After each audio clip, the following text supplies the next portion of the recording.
KONP has been your source for news and community. We are Newsradio KONP Port Angeles Square. From ABC News, I'm Michelle Franzen.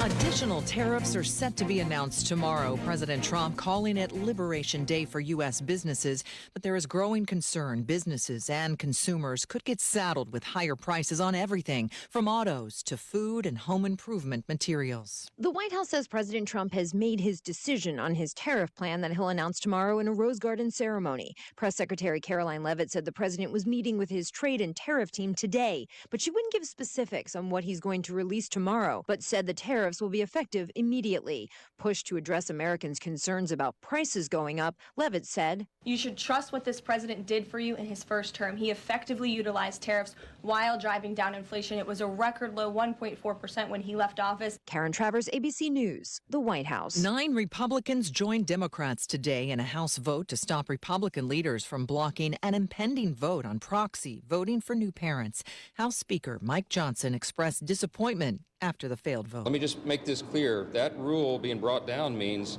that we can't have any further action on the floor this week. That means we will not be voting on the SAVE Act for election integrity. We will not be voting on the rogue judges who are attacking President Trump's agenda. Florida Republican Representative Anna Luna brought the proposal yesterday. Luna announced that she was stepping down from the ultra-conservative House Freedom Caucus over attempts to eliminate remote voting for new congressional parents. In Myanmar, deaths from last week's major earthquake now topping 2,700. Thousands others are injured. It is day 2 of national mourning in Myanmar. Michigan still reeling from this past weekend's historic ice storm, with many residents calling it the worst in recent memory. And another storm taking aim, moving across the country, packed with heavy winds and torrential rain for parts of the Ohio Valley. You're listening to ABC News. Offer not valid in all states or where prohibited by law. Loans are subject to lender approval. See website for details. Honey, the credit card bill came, and we're maxed out. Maxed out cards, rent is due. We just need some extra cash to help us get by. Maybe we should go to 27cash.com. With our bad credit? 27cash.com is one of the largest personal loan networks. They can help people with any type of credit get up to $5,000, and cash can hit our bank account as soon as tomorrow. When you need extra cash, go to 27cash.com. That's 27cash.com. 27cash.com. Struggling with back taxes or unfiled returns? Owe the IRS $10,000 or more? With the IRS ramping up enforcement, taxpayers across the country are turning to tax relief helpers. Call 800-885-0622 now. End IRS stress today. Stop collection efforts, wage garnishments, and sleepless nights. Tax relief helpers can help you or your business settle your tax debt quickly and affordably. Call the Tax Relief Helpers hotline at 800-885-0622. That's 800-885-0622. Start your relief today.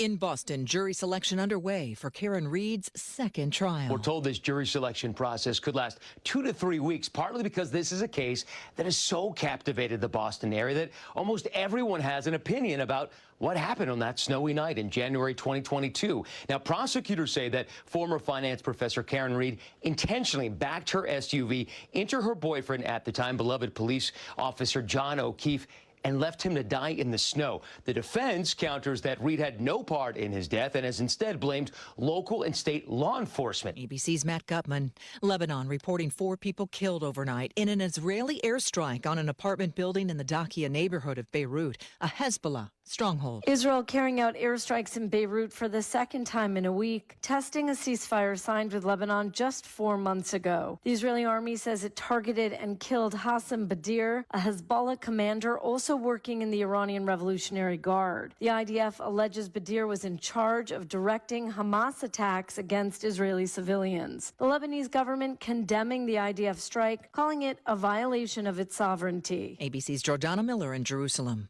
A decision on a controversial move on the football field known as the tush push has been delayed until next month. NFL teams were set to vote today on the Green Packers' proposal to ban the play over safety concerns. The move has helped the Philadelphia Eagles win at the Super Bowl. The decision pushed to May. Michelle. Looking for affordable home ownership on the peninsula? Mountain View Homes has you covered. Enjoy high-quality craftsmanship at 40% less than traditional homes. You heard me, 40% less. We offer full-service land packages from dirt to turnkey, delivering beautiful, efficient manufactured homes on your chosen site. With 3 convenient locations, including Carlsberg, we're here to serve you. Visit mtviewhomes.com today to learn more. Mountain View Homes, where affordability meets quality. With so many choices for deliveries, how convenient is it that you've got an option for the perfect cup of Joe, too? Fogtown Coffee in Port Angeles delivers. We offer a no-cost delivery for orders to businesses of $20 or more within city limits. Call 360-504-3509 for delivery or download the Joe Coffee app. Just text coffee to 474747 and order ahead for store pickup. You can even schedule a specific time. Fogtown Coffee on Front Street, your front door coffee delivery headquarters. KONP News brought to you by RE/MAX Evergreen Real Estate. Outstanding agents, outstanding results. 457-6600. Washington state senators have unveiled a $5 billion 15-year plan to remove fish blocking culverts in compliance with a federal court order. The proposal, part of the Senate's capital budget, would fund about 300 remaining projects, including a $100 million one in Port Angeles that may include buying and raising a hotel using bonds backed by an existing tax on electric utilities. A public hearing is today. A vote on it at the state Senate could happen this weekend. Clallam County getting ready to celebrate America's 250th birthday next year. Officials plan to incorporate the milestone into events like the county fair. And the courthouse bell tower in Port Angeles will shine with blue lights for the national kickoff. 2 lights for tomorrow. That's on April 18th to commemorate the Paul Revere ride.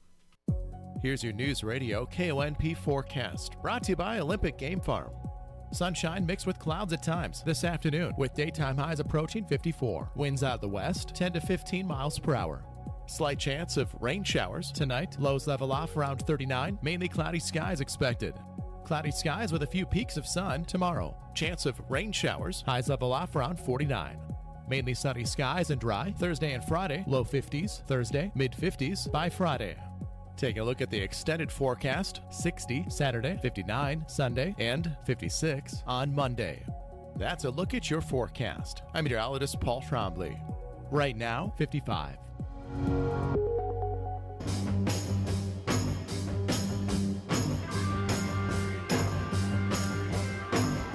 It's the Todd Ortloff Show on News Radio KONP. Now, here's Todd. All right, lots to cover today on the program. I'm going to spend the first segment talking with Benji Astrakhan, who we've had on a number of times, talking about this subject as well, and that is food waste. And the reason Benji's here is he's helping coordinate a week-long awareness that's happening next week here in Clallam County about just that, Waste Prevention Week. And Benji's the Food Access and Waste Prevention Coordinator at the WSU Extension Office here in Clallam County. So, Benj, it's good to see you again. Thanks for stopping by. Thanks so much for having me back. It's always a pleasure. And I think the importance is this is really intended this week is to just have people take a step back and realize how much food they actually throw away, more or less, right? Just filling up the landfills. Yeah, and so the shocking statistic is that almost 40% of all food that is produced or grown, that's everything on the kitchens, coming off of farms, being made in factories, 40% of all food in the U.S. does not actually get eaten. So ends up in the trash, landfill, hopefully in a compost pile, but either way, that's not a great statistic we're looking at there. It's nearly half. I mean, just so why is that so much? Just we're used to just, wasting? Yeah, there's a lot of different reasons. I mean, a lot of that waste happens before it reaches the consumer, and so that can be for as silly reasons as aesthetics. I'm sure you've heard of like the ugly fruit and vegetable movements trying to rectify that. And a lot of that can also be market economics. Markets fall through for crops or products that suddenly aren't in demand. And we just don't have great systems to recognize the true value of food. Food is an artificially deflated product all the time. And so the true value of the labor, the resources, inputs, and everything else that goes into making the food that we sit down to eat every day is not quite recognized, and so it is easy, relatively speaking, to waste food, unfortunately. Yeah, I was just thinking about that. The latest chic crop, I guess, can quickly go away, right? And unfortunately, trends. I think farmers they got to try to catch up, and they can be a year behind, and then boom, they're stuck. Sure, and same with grocery stores, of course. They'll be Yeah. trying to stay on top of what trends are selling best. A lot of and product that's just going then to sit. suddenly it changes. Yeah. One other thing too, and I think you alluded to this, the sell by date thing. This is a big controversial thing. We've talked about this. That sell by date is not necessarily. I mean, that has a lot more to do with marketing than anything, right? It sure does. Yeah, and actually in the U.S., there's only one food item that is required to have a date. Any guesses, Todd?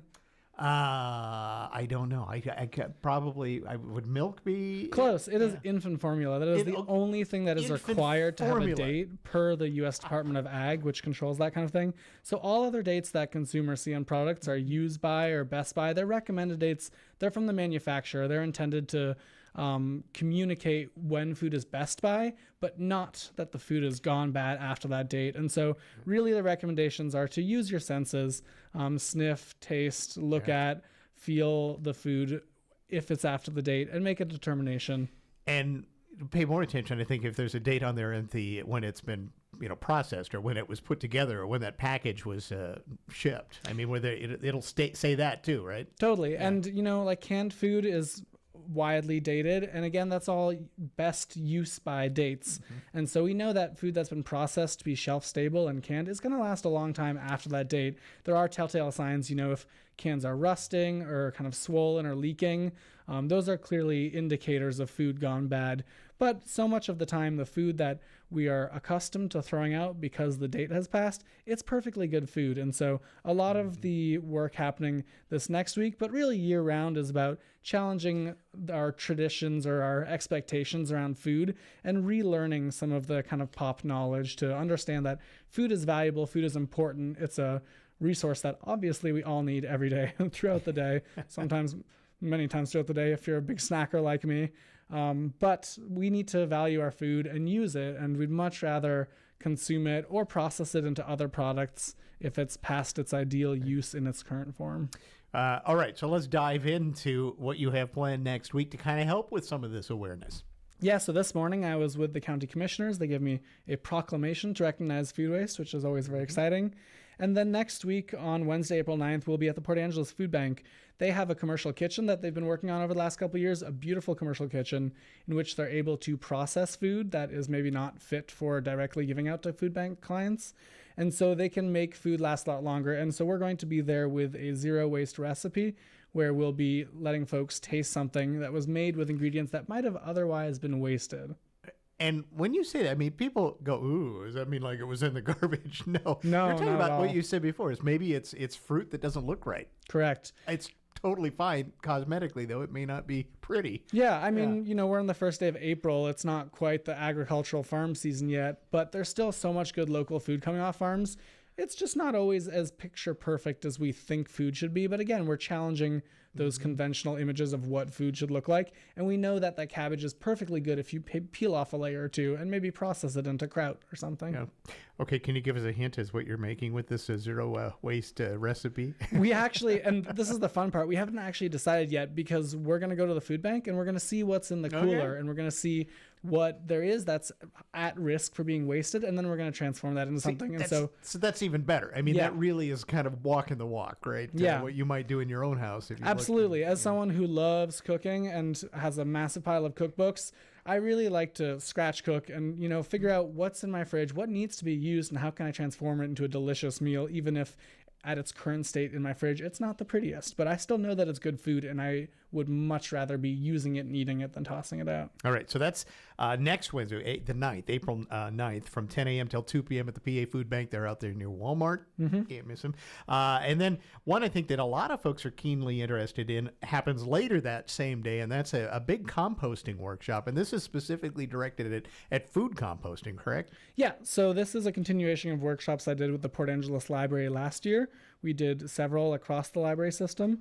And so this year we're doing, the Port Angeles Library, Wednesday, April 9th, 6 to 8 p.m. I'll be teaching a 2-hour backyard composting workshop. So whether you have composted for decades and you want to fine-tune your system, or if you're completely new to this concept and really just want to try it out for a first time, this workshop is going to be open to everyone. It's going to be going from beginning to expert level, and there'll be lots of information handouts afterwards. So come and join us, learn about composting, learn about what you can do after your food actually has gone to waste to prevent it from piling up in landfills and adding to emissions and creating more environmental issues. Are people surprised at what they can compost? I think there's a lot of maybe misinformation as to what could go in a pile and what can't. Yeah, I think a lot of folks are worried about pests, which is a totally fair concern. But of course, like anything else, there's many ways to mitigate pests. And so different types of compost systems are going to be more rodent or raccoon proof. And so there's many ways to actually make your compost system severely reduce the amount of waste you put into your trash bin. I mean, all sorts of paper goods, all sorts of plant and yard trimmings, even things like hair and fingernails or pet fur. All of that is compostable, never mind everything coming out of the kitchen, we don't think of some of that stuff, really, I think. Yeah. All right, so that's 6 till 8 at the PA Library on Wednesday the 9th.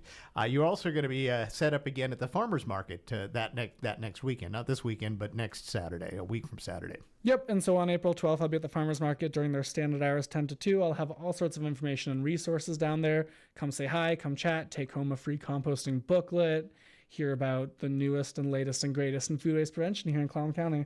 All right. And then, of course, you got a website. I know people, you can find all this kind of info on there as well. Yep. Foodwastepreventionweek.com is the national campaign. And then, of course, our local WSU Clallam County Extension also has our normal waste prevention page. And there are a couple other activities, too, that I want to throw out. We'll be working with a bunch of local grocers. That's Country Air downtown, the Pine and 8, which is the grocer between the bridges, and then the Lincoln Park Grocery out next to the fairgrounds. All of them are going to be partnering with various displays, or even in the case of Country Air, we'll actually have a daily trivia with a prize basket to win. And so different ways to go to a local grocer, the folks who are buying from our food producers and farmers in our community, support them, and also learn and get involved in Food Waste Prevention Week. So we're excited to have those partners. As we kind of wrap this up, I mean, if we just were able to reduce the food waste stream by 10%, I mean, that's a significant impact on landfills, isn't it? It's huge. And so actually here in Clallam County, we truck our solid waste 365 miles away to the Roosevelt Regional Landfill. That's down south of Yakima, right on the border with Oregon, right next to the Columbia River Valley. And every single day, we're sending 3 large trucks, like 18-wheeler large trucks, 3 of them full of waste to go in the landfill. And so if we're wasting 40% of our food, we could be reducing that by a significant margin. So saving so much for our utilities, saving so much of emissions coming out of those trucks heading down, saving on land use space that we're filling up at the landfill, and actually creating new resources in the form of compost. Yeah, I was going to say, if you're a gardener, if you're growing anything, having a great compost pile is wonderful. I mean, that's the best stuff ever. Yeah, we absolutely want to be continually revitalizing our soils here in Clallam County. You know, we have a long history as an agricultural community, and we still are, and we want to make sure that we have healthy soils to keep on growing delicious food for our communities for many years to come. All right. Benji, have fun next week. I Thanks guess so I can much. say that. That's your big week Yes, coming it up, is. right? Yeah, it'll be a lot of fun, and I hope to see many of you there as well. We'll be talking about it through the next week as well here on the air about some of the events that are happening. That's Benji Asterkhan, who's the Food Access and Waste Prevention Coordinator at WSU's Cooperative Extension Office here in Clallam County. And next week, from the 7th through the 13th, it's Food Waste Prevention Week. And see what you can do to kind of help out with that. Thanks, Benji. Good to see you. Thanks so much, Todd. All right, we're going to take a break. Be back with more right after this. This is the Todd Ortloff Show on Newsradio KONP. I understand that as our world becomes more automated, receiving personalized service from a real person is more meaningful than ever. I'm Dan Shappy, and as a farmer's agent, I know a thing or two about how to help you select the insurance you want so you can protect what matters most. Call 360-681-0696 to learn more and chat with me, a real person and experienced farmer's agent, today. We are farmers. Bum, ba-dum, bum, bum, bum, bum. Underwritten by Farmers Truck Fire Insurance Exchanges and Affiliates. Products not available in every state. Big news, Port Angeles. The Port of Port Angeles has been granted Foreign Trade Zone status, and that's a game changer for our community. But what's a free trade zone? Think of it as an economic superpower. It's like having a duty-free zone right here at the port, where businesses can import, store, manufacture goods without paying customs duties up front. That means lower costs, more efficiency, and a huge boost for local industries. What does this mean for you? More jobs, more business growth, and a stronger local economy.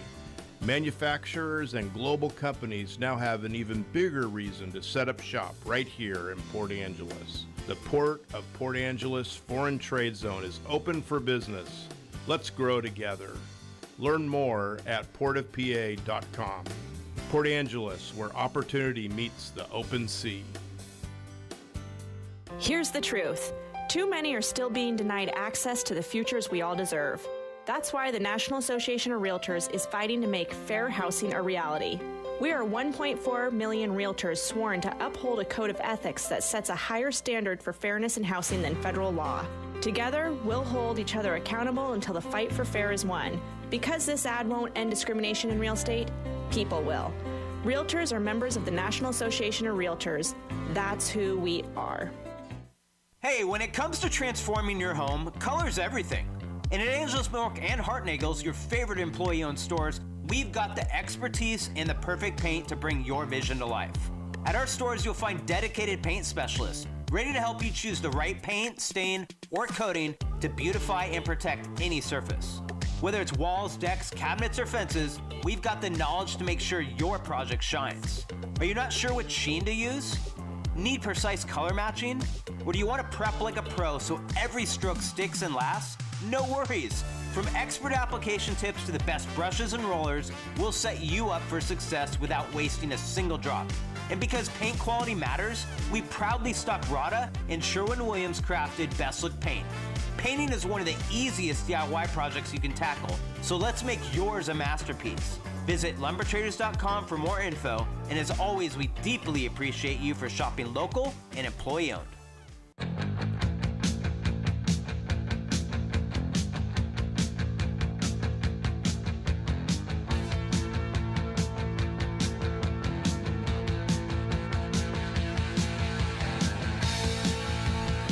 All right, welcome back to the program. I'm going to spend the next part of the show talking about us, Port Angeles area, and what we look like, what we don't look like, and perhaps where we may be heading. I have a couple of folks who've put together a really interesting presentation. If you caught the Coffee with Colleen EDC program last Wednesday, this is going to be a refresher course for you, because this is how I came onto this as well. But I welcome to the studio Steve Vallejo, who's been on a number of times in the past about similar things. Steve is a CFA and is a data guy to the hilt. This is if you want something driven down data-wise. A proud data nerd. He's the guy. And we'll get to that bit as well. And Jim Hagwood's here as well. Jim, long time businessman and a real estate broker. We've talked many times about kind of the what's going on in the housing issues things. And you've been very engaged, I think, in planning and some of that. Yeah, and some of this stems from the Port Angeles Association of Realtors has been engaged in this comprehensive plan update process, particularly in the city of Port Angeles. So that started driving at least my investigation or deep dive into what's happening in our community. And that's when Stephen and I started bouncing some of these things back and forth. And it was quite shocking. It is very shocking. Yes. I've talked with both of you, and and I think that you just said, I think the best thing before we went on is that we need to look in the mirror around here. We got some issues that I think that, quite frankly, and it's not that it's all dire and can't be fixed. It's just you kind of need to, once in a while, make sure your tie is on straight. Yes, we need to understand how is our economy performing, particularly, and Stephen will get into this, to other communities. What direction are they heading in regards to key economic factors such as sales tax growth, property taxes, all those kinds of things. That it's really important to look at your peers and see how they're doing. I'll just use a little nugget from your introduction at last week's thing, is that Clallam County faces an aging population, slow economic growth, stagnant wages, and heavy reliance on tax-funded jobs. When you read that all together that way, that does not sound like the picture of a robust economy, a way that makes you grow out of any sort of issue, Steve. No, you're hitting the nail on the head. I think our goal here is really just to educate people so we can have a healthy debate. It's important that we all kind of have dreams, but it's also important that we have empirical evidence, so we're making good, solid decisions based on real data. And so being the nerd that I am, I'm the guy who likes to study it. And I find that, unfortunately, in our community, we like to look at things in terms of just an annual budget and how did we do versus our target budget and how does that budget compare to last year. And then we're proud of ourselves that it was stable and consistent. This kind of managing to a flat is not really exciting. I think good for the future of our community. So I'm trying to think of ways that we should be setting ourselves up with stronger goals that actually are oriented around growth. And I believe economic development is kind of the number one priority. So hopefully I can educate some people. We can have a healthy debate about it, and then we can prioritize to try to make that economic development a priority in our community. And we'll dive into some of what you have found and what Sure. you've been preaching about, if I might say it that way, in just a moment. Jim, you've been around a long time at this. Gone are the days of the high timber days and the 3 and 4 mills operating here and all of that. I mean, we have had to reinvent ourselves. Just kind of your thoughts as you look back on that and just the transition that we've gotten to. And it certainly seems like we have stagnated. I mean, we have not been able to transition. That's correct. Our growth path has been much slower than the remainder of the state. And so you look at indicators such as household incomes, right? And then another portion of household income is individual employment earnings, right? So earnings were in the mid 60s compared to the state. Percentage of that number. Household income, we're at about 66% of the state average. So over that 40-year period of time, we have not kept pace, and that creates a number of implications. And one of them is around, for example, the ability to buy a home. That's where I was going to get at. So just for people to house themselves. So if you take a look at the Port Angeles median household income in 2023, again, median household income was $61,640. Okay, so if you apply that to how much housing costs can you incur with that level of earning, and if you assume a 30% housing cost, that means you can afford about $1,500 a month. Okay, so give or take. Well, the average price of, if you wanted to go buy a $400,000 home at 7% interest and 20% down, that's $2,100 a month, right? So there's an economic issue here that we have of low wages and low earnings, which doesn't allow the economy or the resident to actively get involved in the economy and in purchasing homes, building wealth, and those kinds of things. And we'll get into that a little bit deeper in a bit. What has kept that gap here? I mean, it seems like if you're truly looking at market-driven stats, you're in a market where people can't afford to buy the house price should come down, but it doesn't. We have, so our and Stephen can get into the demographics here in a minute. That has a lot to do with it, right? Where we've become a retirement area, and which includes Medicare, right? Which includes Social Security. So those are lower income folks, as opposed to, and we'll get into a little bit more, some of our strategies about how we think we turn that around. But that's the trend we've been on for the last 2 decades. And again, and it's sort of ironic. I feel like I'm singing the same story I did when I became the EDC director in 2000. We were looking at this kind of thing, and we're quite shocked and surprised about the path that we had been on. Is part of the housing issue and just the affordability gap, I guess that's the right way to call it, has to do with just, those who have gotten in here, they can afford to buy the house. I don't want to call it artificially inflates, but it keeps the cost high. And then all of the folks that are working in servicing that economy, I mean, those wages aren't going to catch up with it. So there's 2 factors there that influence that. First of all, that we need to recognize that income and cost of construction make the equation of affordability, right? And so it takes a certain amount to build a house, right? If you want a 1,200 square foot house, it's going to cost you, $300 to $350 a foot, and that's what it's going to cost. Now the question is, do you have income that can support the purchasing of that home. So those two factors come into play. But the other thing that's happening, and we'll talk about this again in a minute too, is that the price of housing is a value in this area. It's lower than most areas in the state of Washington, and particularly I-5 corridor or California. And so people, when we are an attractive area to come and live, it's a great market to buy a house. It's a great market to buy a house. Yeah, the way I would put some data behind some of that, it's clearly supply and demand. So first on the supply side, our own building has been subpar. If you look back at our housing action plan, was it 2017 plan? I think we said that we needed 3,000 homes over a 10-year period, 300 homes per year.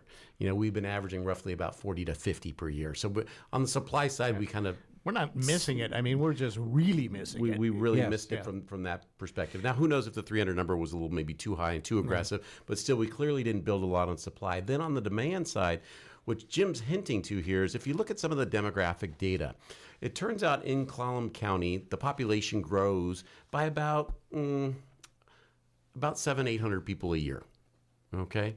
But as it turns out, we lose about 700 people a year just to more deaths than births. So effectively, we have an in-migration of about 1,200 to 1,400 new people to Clallam County.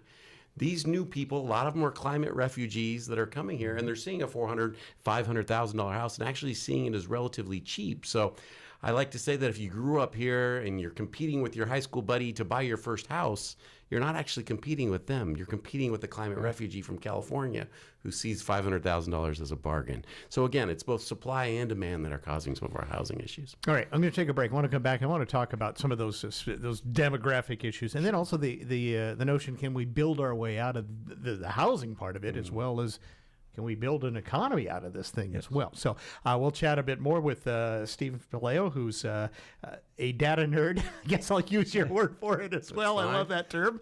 And also Jim Hagwood, who's a broker here locally, and about housing and how we are aging and just exactly what the makeup of the Port Angeles area looks like when we come back right after this. This is the Todd Ortloff Show on Newsradio KONP.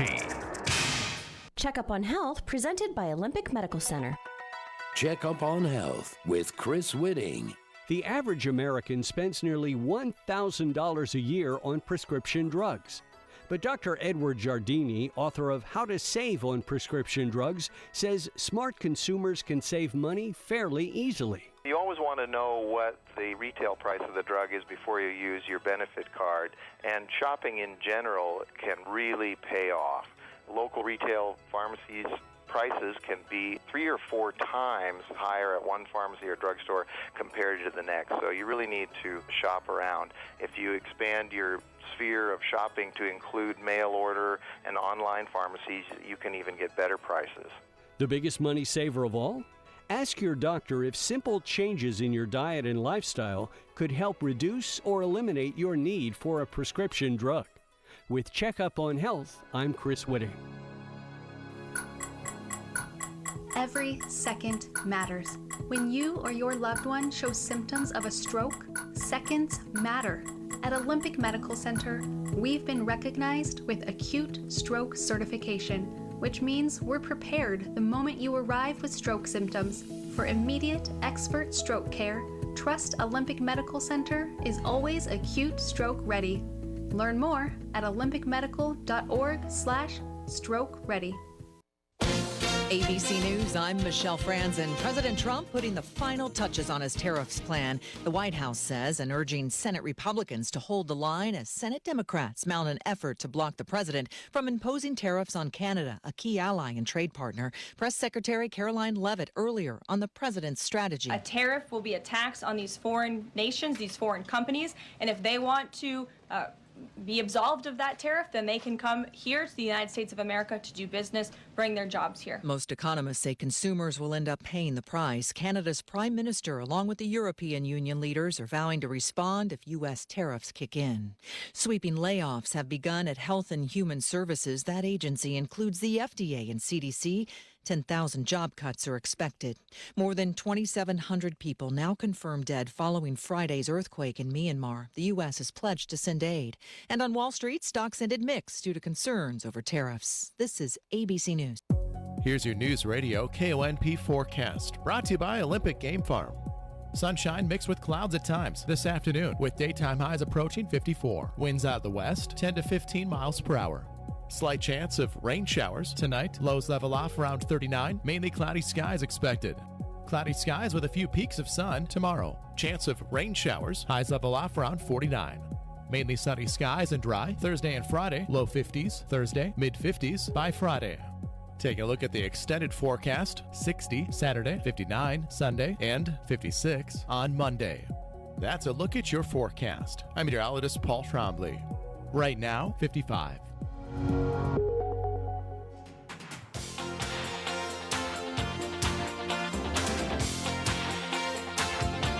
All right, we're getting into the demographics and how it's affecting the economy here in the Port Angeles area and housing.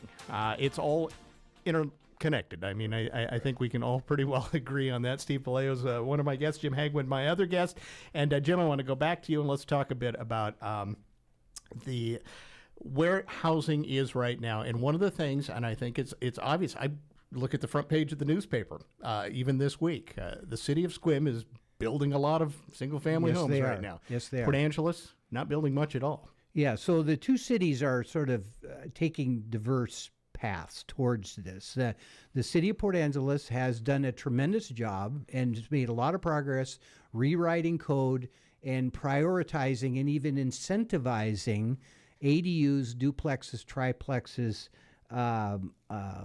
multifamily, townhomes, permanent supportive housing, emergency housing, and that is the priority. So those come with no permit fees. They come with permit-ready plans and incentivizing all of that kind of development. Well, that is primarily renter-occupied housing, right? Whereas Sequim currently has 13 single-family house-on-lot developments in the plans. There was some, you were just referring to two of them that were in the paper that the hearing examiner had a positive decision regarding those. So that's about 900 homes, and that doesn't even count what's coming on with Seabrook and that project. So Sequim, through extension of utilities, they've extended some sewer capacity and some water capacity to open up large parcels of land down there for single-family homes.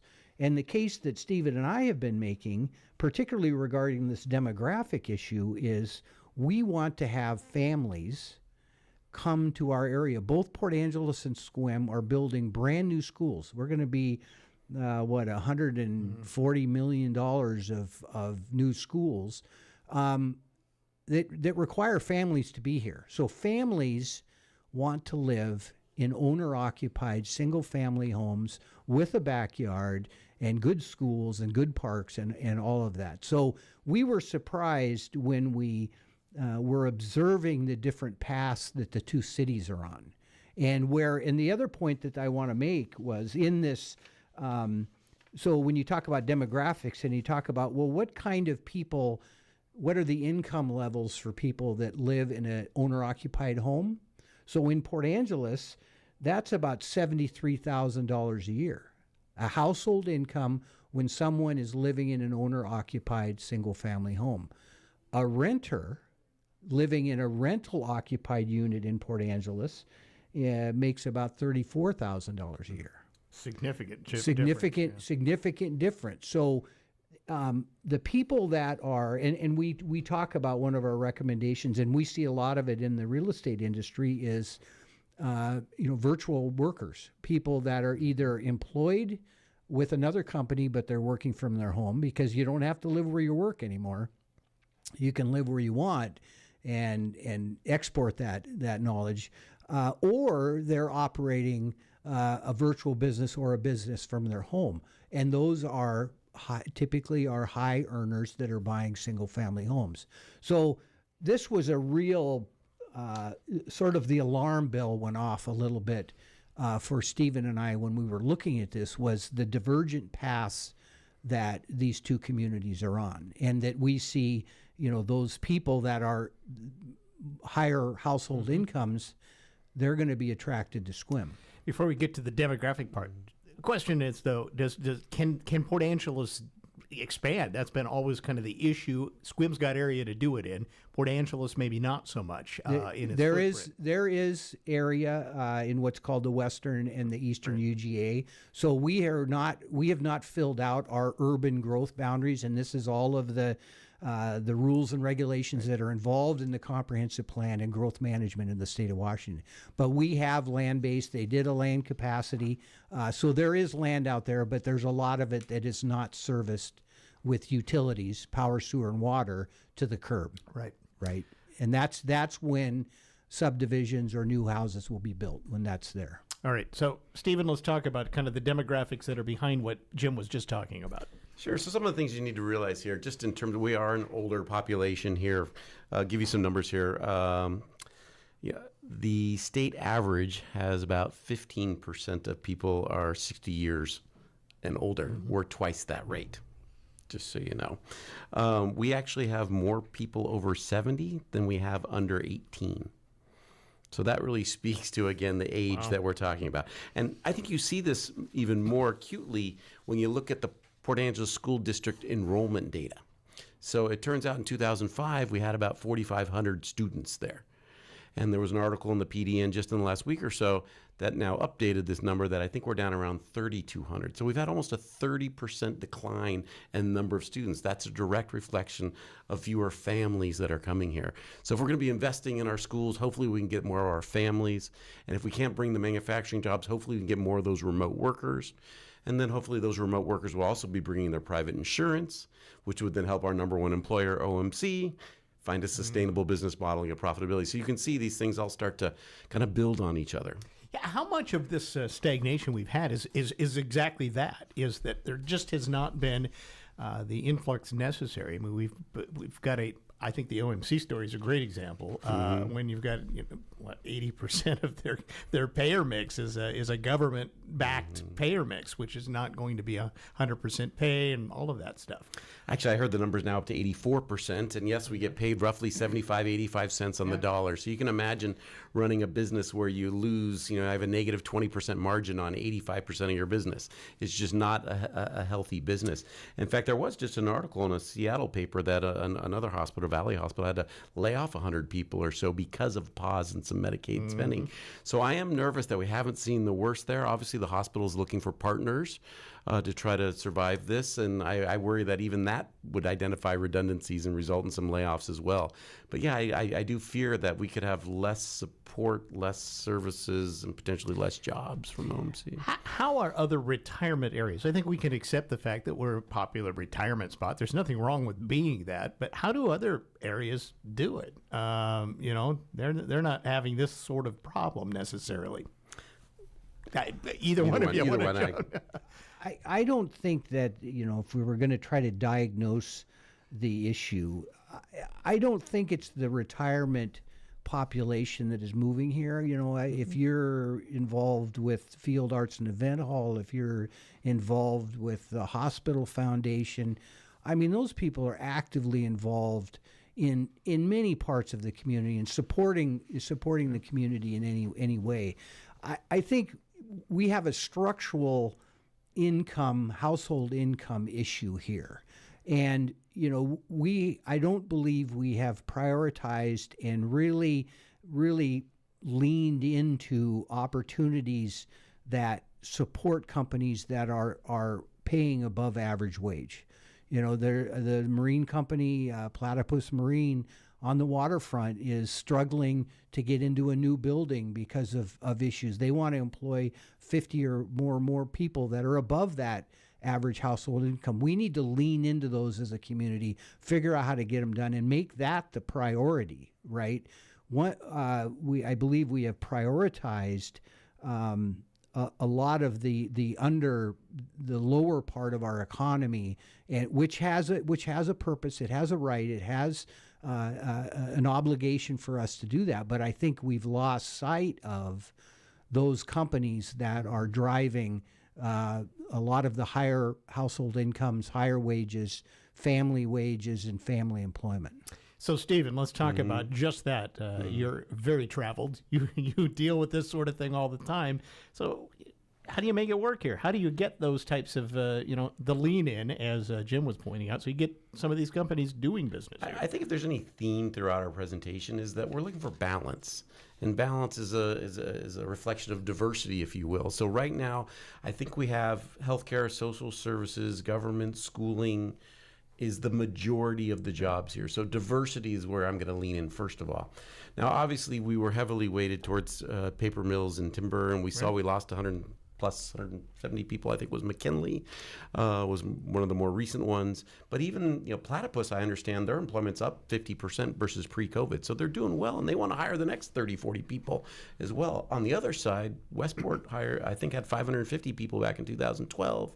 275 people in 2021, today under 50. So we're counting on you to order the next $50 million yacht, Todd. We need you to get a yacht order quickly. They would immediately hire another 50 people if we can get this going. So again, it's diversification, it's concentration in certain areas that have caused us to be susceptible. And unfortunately, with the coming austerity measures that are hitting now, it looks like we're really ready to be sucker punched here. And I want to talk about that, and that's a word that you kick around a lot, austerity. The last we heard about that was in 2008. We heard about European countries, and austerity was official government austerity. It's a word that I think is appropriate, but maybe one people don't want to hear. But when you have a mix of an economy that's based on government jobs, that's going to hurt. I mean, I don't think you can avoid it, right? I mean, 100%. You're seeing it at the national level. You're certainly seeing it now with Ferguson at the state level, and it's going to trickle down certainly to the city as well. I'm hopeful that we're doing the contingency planning to prepare for this, because I think there is some very real risk that our town definitely needs to hunker down here in the near term. Jim, did you have something else? Well, I think it's because of that predominance of government-funded employment, right? So our community has been that way for years. But we've gone even further down that path. When you take a look at hospital, the county government, city government, tribal government, the Coast Guard, and we have all of these, and we always believed years ago that was sort of our safety net, right? We're sort of recession proof because of that kind of employment. Well, I think the world, as Stephen is saying, is different now than it was in 2000 or 2008. It is quite different. And I think that we need to lean into, like I said, and be a little bit more forceful and aggressive, forward-moving onto these opportunities where there's higher level employment. Stephen? Yeah, I would add one more twist. I mean, we were talking about Sequim versus Port Angeles, the tale of two cities. We were focusing on from a housing perspective, but if you look at just even the economic model differences, this is quite interesting. So the sales tax growth, the property tax growth is certainly happening much faster outside of Port Angeles. But even I looked at it on a per capita basis. So just looking at the amount of property tax revenue per citizen in Sequim that flows through the Sequim income statement, okay? Just that portion, not including levies and all the special, just the portion to fund that. It's about $530 per citizen there. It's about $250 per citizen here in PA. And that's adjusted per capita, right? That's per capita. Yeah, right. And that's the sales tax. I'm sorry, this was specifically for sales tax. Pardon me if I said property tax. So you can really see the economic model differences there. Having a Home Depot, having a Costco, they're able to leverage that to invest more. On the property tax side of it, they collect about $200, $210 per person. We collect about $250 per person. So we rely more on property tax dollars here. Combining those two, it's about $750 worth per capita in Sequim for property taxes and sales taxes. In PA, we get about $500. So Sequim, we're 30% less than Sequim on a per capita basis because of our economic model. Part of that issue, too, though, I mean, you cannot control the big box stores in some ways. I mean, they pick where they want to be, and I think a lot of them pick Sequim because geographically where it was located. even if you did roll out a red carpet in Port Angeles, they may have said, no, you're too far west. So you kind of have to deal, some of this is the hand that's dealt you. So, Stephen and I and the Association of Realtors, we recommended to the city that in this new upcoming comprehensive plan, there should be a retail growth strategy, right? We need to capture more, because city is funded through three sources, right? Utility tax, property tax, and retail sales tax. So you have to grow those. And so what is the strategy? What's the plan? What are we working on to increase retail sales? I would say we're a little sour right now. We've lost Joanne Fabrics. We lost Big Lots, Rite Aid. So all of those retail centers have lost. I haven't seen the retail sales numbers from the city of Port Angeles, but those. And again, in a comprehensive plan, which is our plan for the next 20 years, as a city, we should have a strong economic development that includes a retail sales tax growth strategy to capture those dollars, rather than not just having them go to SQUIM, but going outside of our other areas outside of Port Angeles. Is it safe to say we're just not being bold enough in what we're trying to do around here? Trying to attract, trying to do something that makes, just because it was, we've always kind of done it this way, so I think we're okay here. Your thoughts about that? I'll start a little bit. I certainly think we do have a certain nostalgia here. We want to, back when the old days were, the paper mills certainly aren't coming back, but we do have some key assets. Our Deepwater Port, and I think I love what the port's doing, Paul and Caleb over there. They also at the airport, there's a lot of investments that are going on there. I think they are going to be some of the people that are driving the economic growth that's happening. The free trade zone designation is a perfect example in the port. So I think there are some green shoots. Let's not make this whole conversation a depressing exercise. I think there are some optimism. The Waterfront District's working with this Main Street USA program to revitalize historic districts. You've seen that happen in Walla Walla and Pullman. Port Townsend was a Main Street affiliate program as well. So I think there are some potential opportunities. And if we can get, I like to say that we're in a race with SQUIM. SQUIM's building 1,000 homes. I want to get my downtown revitalized. And that's the race at this point. If I can get that downtown hotel and maybe the downtown condos and also revitalize some of the historic district, get our Lincoln Theater back together, I feel like then we can actually win this race. If we don't do anything and in the next 5 to 10 years SQUIM gets those 1,000 homes, I worry that PA then becomes kind of secondary to SQUIM, if you will. I'm going to say a word here that maybe Jim would be more appropriate because he's been here as long as I have. Yes. Economic malaise. I find people get into that around here. I think, you talk to people and it's like, what you going to do? Well, and that frustrates me. Yeah, I would agree with you from a sense. So to me, it's about what levers are we going to pull, right? It's not complicated. And we've presented a number of what we call trends and consequences, right? We're on these trends.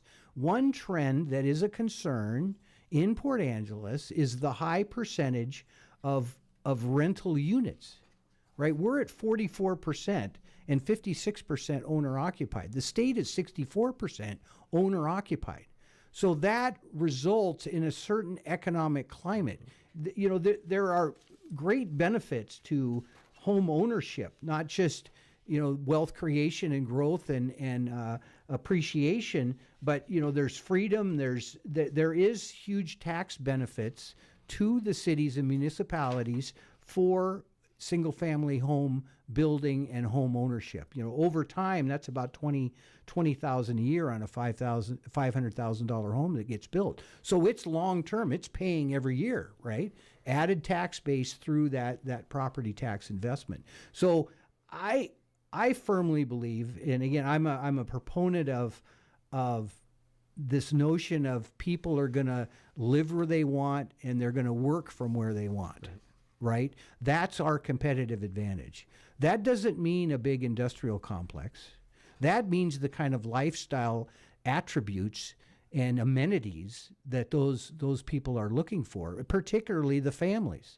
That's what our priority needs to be. And to do that, you need single-family homes. You need good schools, which we're working on, field arts and event hall. We have all the assets, but we have to provide and have a priority of the kind of housing that those people that have higher levels of income, they're gonna move somewhere, right? They're gonna move somewhere out of the urban areas, and they want to come over here. So. I would just add one more twist to this. I mean, when I benchmarked 20 cities in Washington that were relatively close to a 20,000 population, relatively remote, a little bit more tourism related as well, we were just so significantly below on sales tax growth for the last 10 years, property tax growth. You know, sales tax is a function of economic activity. Property tax is a function of increasing the number of homes that are actually built, construction. But the fact that we're so far away is where I think I'd just like to see us narrow the gap. So when I look at us from 2013 to 2023, we saw property tax growth roughly around 1 to 1.5% growth per year, compound annual growth rate. Sales tax around 3 to 4% or so. The group of like Forks, Sequim, Walla Walla, Poolsbo, Port Orchard, they're all growing sales tax in the 7 to 8% per year and property tax in the 3 to 4%. So this is 2 to 3 times faster. Can't we at least narrow that gap a little bit? So Stephen, you're referring to receipts, not tax rate. Correct. This is only the amount. This is receipts in, money in. And this is only the amount larger that tax the base. city actually gets on their financials. Yeah, because people are going to say, well, man, my property taxes has gone through the roof, right? Right. But part of that problem is because there's nobody building any more houses around here. The tax base is not growing. That's correct. It's landed on me as a current resident rather than somebody that's doing I can give you some data behind this. So as it turns out, again, I was just looking at the portion of the property tax collections allocated to the city of Port Angeles financials. That was roughly $250 per capita per person. But when you start adding in all the levies, the school, the hospital, the pool, the library, the county portion, the state portion, all that in, it's about $1,400 per person. So the total property tax collected per individual is actually over $1,400. And it's not that other municipalities or other areas don't have that sort of tax burden. I'll use that as a thing, but they have a growing, building rate. They're adding to the base. They're adding homes, new housing units. They're adding commercial development, and if you are investing in older units, that's going to increase the value of that unit, which increase the revenue back to the municipalities, right? So we want to do two things, right? You want to build some new ones, but we also need to take care of the old ones. Just as another statistic in the difference between Port Angeles and Sequim, Port Angeles's housing units are about 23 years older than Sequim's, right? We have a very old housing stock. And so 50% of the homes in Port Angeles were built before 1970. Whereas 50% of the homes in Sequim were built after 1990. So that's a realistic, that's just a fact. And in Port Angeles, we need to, as a part of this, we've recommended that you need to incentivize folks to invest in those units and gain more property tax revenue from it because it's a higher value property. All right, we're out of time. We just started on this, and we're going to have you guys back again because it's really fascinating. Do you post any of this info anywhere where we might be able to see this sometime down the road? I think it'd be curious if we ever could. There are a number of Substacks that people are coming up, and they've asked me to share some data on there. So I think you'll see it. I presented at the Port Angeles Business Association. I'll gladly come and talk to the realtors, Kiwanis, Rotary. So I certainly make it available. Anybody who wants my slide deck, reach out to me. I make that available as well. So I'm more than willing to share the data. And please, I'm not an expert. I'm a financial analyst by trade. I'm not an economist. I'm not an urban planner. But I do like digging into the data, and if you find any errors or you think of another interesting way for us to benchmark ourselves and look ourselves in the mirror, please call it out to me as well. All right. Thanks for bringing the mirror in on the radio today. I appreciate it. All right. Thanks, Todd. Always Jim a pleasure. Haglund, Stephen Palaio. Thank you. And Thanks, a little bit about what's going on in PA housing and economic-wise. We're going to take a break and check in with the news next. I understand that as our world becomes more automated, receiving personalized service from a real person is more meaningful than ever. I'm Dan Shappy, and as a farmer's agent, I know a thing or two about how to help you select the insurance you want so you can protect what matters most. Call 360-681-0696 to learn more and chat with me, a real person and experienced farmer's agent, today. We are farmers. Bum, ba-dum, bum, bum, bum, bum. Underwritten by Farmers, Truck Fire Insurance Exchanges, and Affiliates. Products not available in every state. At Olympic Peninsula Title, we wear a lot of different hats. We are investigators, analysts, and the protectors of property rights. We seek a high standard of accuracy. Our commitment to exceptional service strengthens our mission. We reduce risk. We stay on top of current issues affecting property rights. We sweat the small stuff to give our customers the peace of mind they deserve. When it's time to choose a title company to close your transaction, opt for Olympic Peninsula Title. If it's time for new asphalt paving for your dirt, gravel, or damaged driveway, now's the time to call Lakeside Industries for a free estimate. They've been serving this community since 1982 with city, county, and highway projects, of course. But did you know that they do residential and commercial grading, paving, and stormwater too? Well, they're scheduling spring and summer jobs right now, and no job is too small. Just call Lakeside Industries 452-7803 or lakesideindustries.com. This is what it sounded like trying to pick up chicks in your 20s. Hey, baby, want a trip to Light Fantastic? This is how it sounds picking up chicks over 40. Can I get 4 of the little blonde ones over there? Get the supplies you need to keep your chicks healthy and happy at the Co-op Farm and Garden.